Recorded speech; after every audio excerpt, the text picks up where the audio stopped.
My experience in this episode helped me realize that a well designed classroom environment plays a significant role in students' learning, behavior, and overall engagement. During my internship, I observed how organized the physical space, such as arranging chairs properly and ensuring visibility, made it easier to manage the class and facilitate interaction.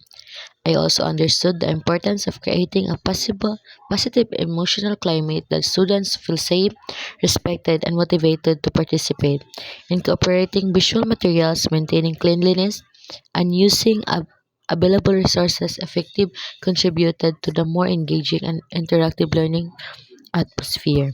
Additionally, I learned to be mindful of inclusivity by considering the diverse need and background of students in a classroom setup.